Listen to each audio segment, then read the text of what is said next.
big breed. It's a big breed.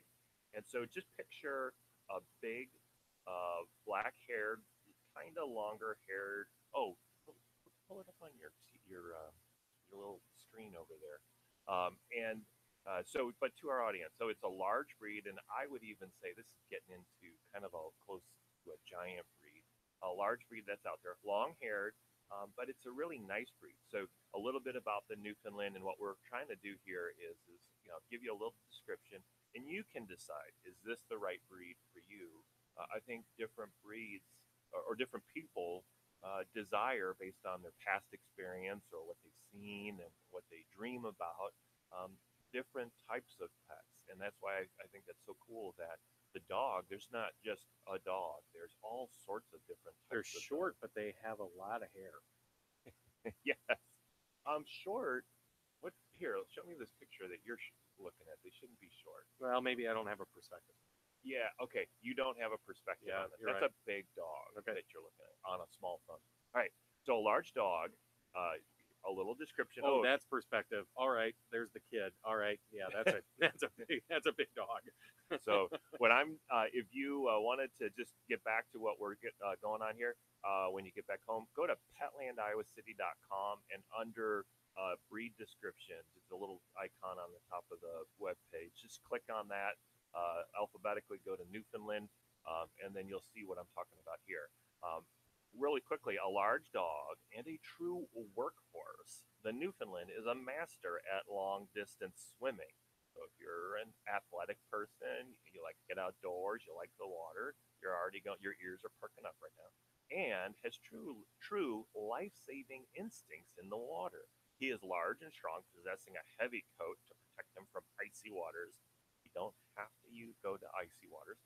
Equally at home in the water and on land, today's Newfoundland competes in conformation, which its appearance, obedience, so how it acts, around you and stuff, agility, so that's the ability to stay active, tracking, draft and water tests, and karting.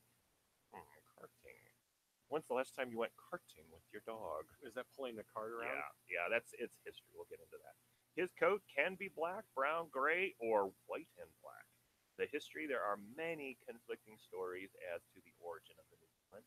Some say he descended from the Great Pyrenees or a French hound, but nearly all agree that he originated in what country? Newfoundland. And his ancestors were brought there by fishermen from the European continent.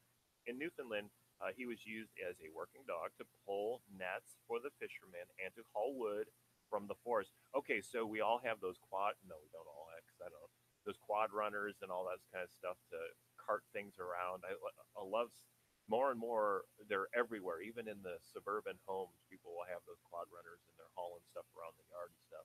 Well, before that, what did we have? We had the Newfoundland. So haul wood from the forest. He also did heavy labor, such as powering the blacksmith's bellows. I wonder how they did that. Did it like running around in a circle, or did it push it up and down, or Circle would probably be the best option. yeah, kind of. The Newfoundland's sweet disposition makes him a good fit for families. Although he appears somewhat docile, he is an active dog and will need daily exercise. Regular brushing is important to maintain his plush coat. Newfs are also an intelligent breed and are readily trained. The Newfoundland is a shedding dog, and it is a big dog. So that will be like if you're sensitive to shedding or anything like that, then the Newfoundland is probably off your list at that point. But with the Furminator and daily brushing, you can keep things under control. Let's see, they were adopted into the AKC and recognized in 1886, so they've been around for a while in America, ranging in size from 26 to 28 inches tall at the shoulder and approximately 100 to 150 pounds on average. They're a multi-purpose dog, water, rescue, all sorts of fun stuff. AKC does say apartment is okay, and so the clarification for that is what they were finding is people were getting large breeds because they had a home, a large home, and then they had fenced in yards, but the dog was never getting out. And so they're like, well, wait, just because you have all of that doesn't mean you're going to use that. So what they're saying for most large breeds now, apartments are okay, but you got to get this guy out, and have some fun. Low activity indoors thrives in cooler climates. This is one of those breeds, and this might be controversial for some people out there, that would be great to have groomed a little shorter for the summer months. You will notice here, this breed is more of a mountain dog kind of thing. They were bred for that so that they protect themselves in that environment. We're not in the mountains. We're not at high altitudes, so that heavy coat that was bred into them to protect them from the cold is no longer needed if we're down in Iowa City here. So in the summer months, you will notice a behavior change when you uh, groom or not groom, especially on these hot days like what we have now. A non-groomed large breed like this with long hair will be very passive, laying on the ground looking for that cold concrete or the vent in your house and just laying on that all day long. You get that same dog groomed and cut, that same dog will act like a puppy now and will go, oh, I feel so much better. I can be active. I can generate some heat because of my activity, but I'm dissipating it as well. So that insulative layer removed helps them out in these warmer temperatures. Exercise, daily light exercise, they're still saying. Grooming, like we said, regular brushing, heavy seasonal shedding. Most dogs do go through 2 sheds a year, That's a lot of hair. but we don't even realize it when they are going through the shed because out in the woods, they'd be rubbing up against trees and getting it off. In home, if we're not brushing it, we kind of just like keep it on the dog. And so regular brushing, it helps them get through that. Bathe only when necessary is what they're recommending. So that is a Newfoundland in a nutshell. So, at the beginning of this, you had a vision once you saw the picture and the perspective of a Newfoundland. Well, Gary, how did that change during our conversation? Did it? Are you more interested or less interested in it? This is personal. Equal. Equal. So no change because you are a large breed type of guy. I am. Um, but you had a short hair, large. Yeah, I don't think I'd like long hair shedding, but Yeah, that's my personal. yeah. I think people with the longer hair tend to be more outsidey kind of a thing, outside people, and so they don't mind as much that inside aspect. So that is the Newfoundland. So getting to our next topic is the whole stress reducing and all that of pets, and we're going to go through a little bit. So generally, what I'm let's see. Oh gosh, this is CNBC came out with an article, "Why the secret to your success could be owning a pet." They got into some well-known people that have pets and stuff. I kind of found that boring. I personally don't really care what the popular people out there have and all that kind of stuff, I guess. Turn on microphone. Sorry. Yes, I would agree with you on that one. And so then what I really liked was the links that they had to different studies that were out there. So they went through and they said they reduce stress, pets do, they boost your mood, and then they help you socialize. And I thought those were 3 interesting topics to hit on this. On the first one, on the they reduce stress, they immediately go and quote a study. And the abstract for that study I thought was just kind of interesting to look at. And I think this one gets into that rabbit and turtle conversation. It says the effect on anxiety of petting an animal and the underlying mechanisms of such an effect were examined by a repeated measures within session experiment with 58 non-clinical participants. Participants were exposed to a stressful situation in the laboratory. What do you think the stressful situation was? I thought it was funny what they picked out. You don't want to know my thought on that Okay, one. all right, then don't. The presence of a tarantula spider, which I wouldn't find that stressful, but I know a lot of people would. So it's a good one. Which they were told they might be asked to hold. Oh, so they didn't even have to hold the thing. And then randomly assigned to one of 5 groups: petting a rabbit, a turtle, a toy rabbit, a toy turtle, and then obviously that control group. Participants' attributes towards animals were measured as potential moderators. State anxieties were assessed at baseline. Okay, it's getting kind of boring. Uh, the The main findings showed that petting an animal reduced state anxiety. That must be a clinical word. I think you use that. The effect could not be attributed to the petting per se, since it was observed only with animals and not with the matched toys. So the toys didn't do the same thing, and I thought that was interesting.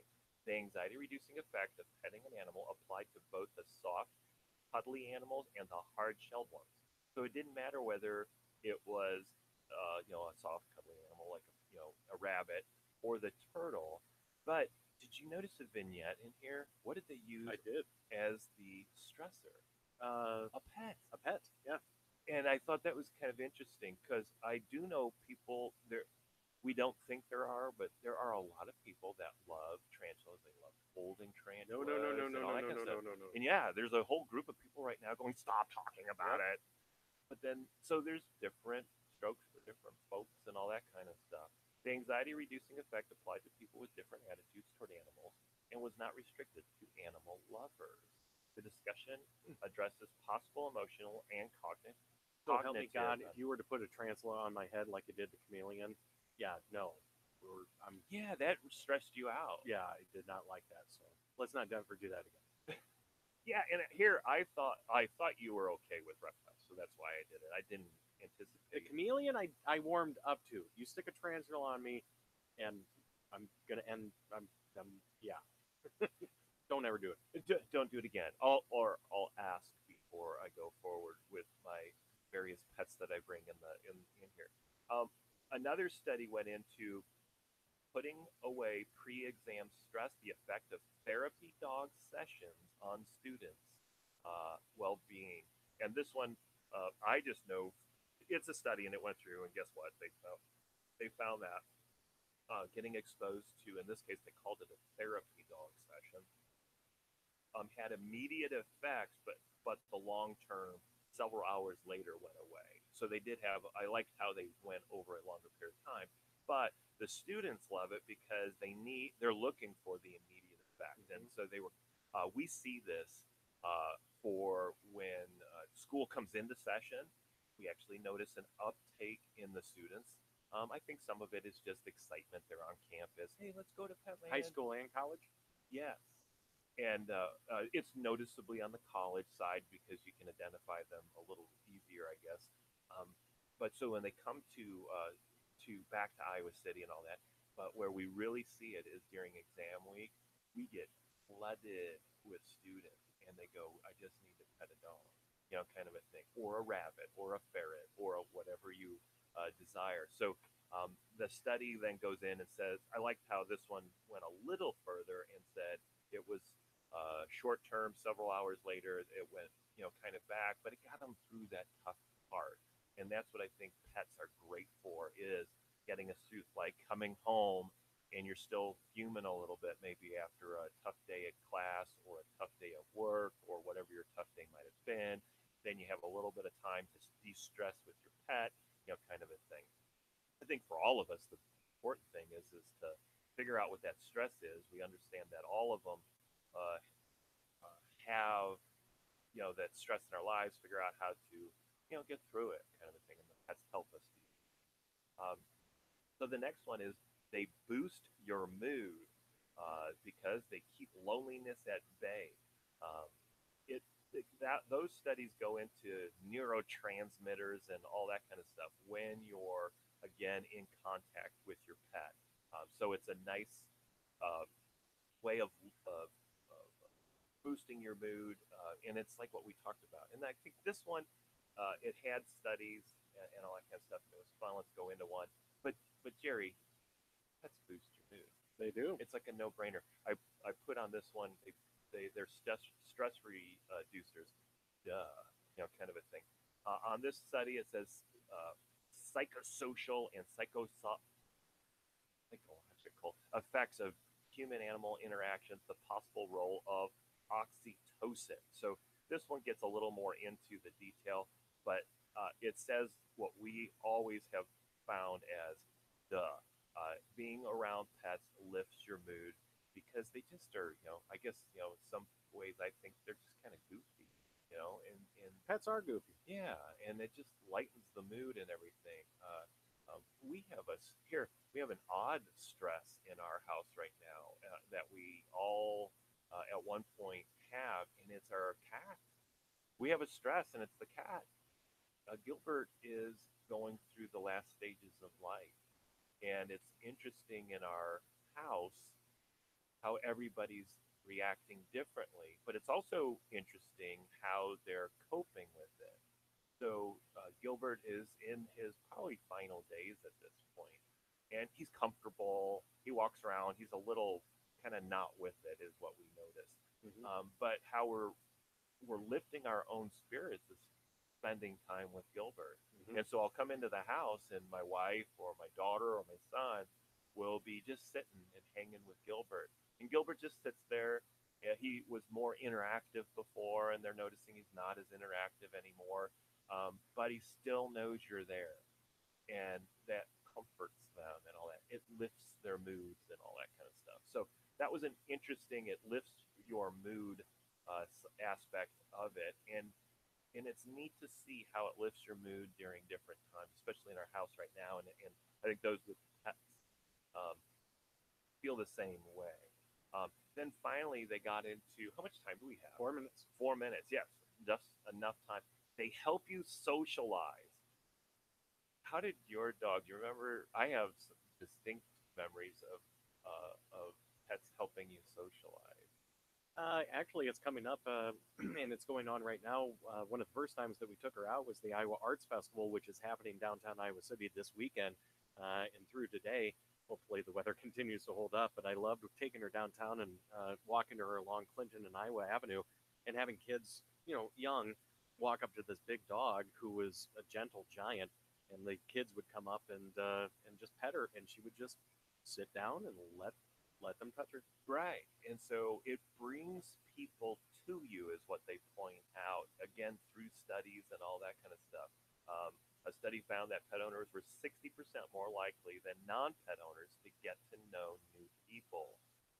So it's just some interesting things that our pets do. And I have the same thing when you're walking your dog, especially, like what you said, at a party kind of Yep. an atmosphere, people come up to you. So if you're looking for that way to socialize more, a pet is a great way. And we're focusing on the dogs and a little bit on the cats, but think of going to that same venue if you had a bunny on a harness. The same thing would happen, and so you could do that. In fact, you probably would be holding the bunny a little bit more, and people would come up to you and, oh, your bunny is so cute. Now you've got more interaction, and so that's what here are these movie stars, and here are the people that they're quoting on this one. Oh, you said you're not going to do it. Well, okay. These are two people that I think I'm techie. Okay. Bill Gates and Warren Buffett, both pointed. What's Warren Buffett's pet? I don't know the specific Oh. breed. He has dogs. He's Okay. a big dog lover. Um, I've seen him with the dogs, but I can't remember. I can't see the picture well Gotcha. enough to know what the dog was, what breed it was.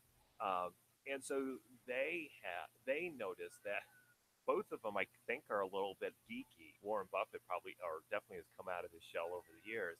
But even Bill Gates to this day he will say it. I'm a little on the geeky side. I think he has a little bit of autism even on there, and he points out, I'm not the most social guy, but my pets help me, bring me out, and people come up to me more and more. Well, gosh, if you're Bill Gates, you probably have no problem with people coming up to you. Okay, so there's my why do they need anything? Anyways, so they help socialize, and so you have people coming up to you, interacting. Then, Gary, you're how people that are single, is that a good way of potentially meeting new people? That's a topic for next week. How do we find out about you over at Petland of Iowa City? All right, so we'll leave Howland. He's not going there. All right, Petland of Iowa City. We're at the end of our show here. We have some things that you need to take advantage of. We have the $5 mail trip. You can't beat the $5 mail. If you haven't taken advantage of this, then bring in your vaccinations. And oh my goodness, I'm going to just announce it now for the first time. Jerry is going to knock your socks off. If you got your pet from Petland nail trims. Boom, boom, boom. Bam! So Mic drop. just come on in. We'll take care of you. What we do need for those dogs and cats are your latest vaccination schedule. So just bring that in. We'll have it on file so you don't have to keep on bringing it in. So if you don't, hey, you can't beat a $5 nail trim if you didn't get your pet from us. We don't discriminate or anything there. And then everybody gets to take advantage of our buy 10 get one free on all of our dog and cat food. We track it for you. It's that easy. And then finally, those toys that I talked about, come in and check us out.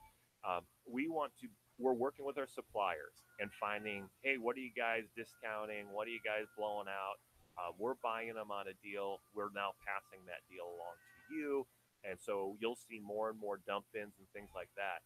Deals that you like go, I can't believe you're selling them for that price, so that you can take advantage of all that. Join us every Sunday morning at 9 o'clock for the PAWSitively Petland Show on Iowa City's news and sports station, 800 KXIC. Have a great Sunday.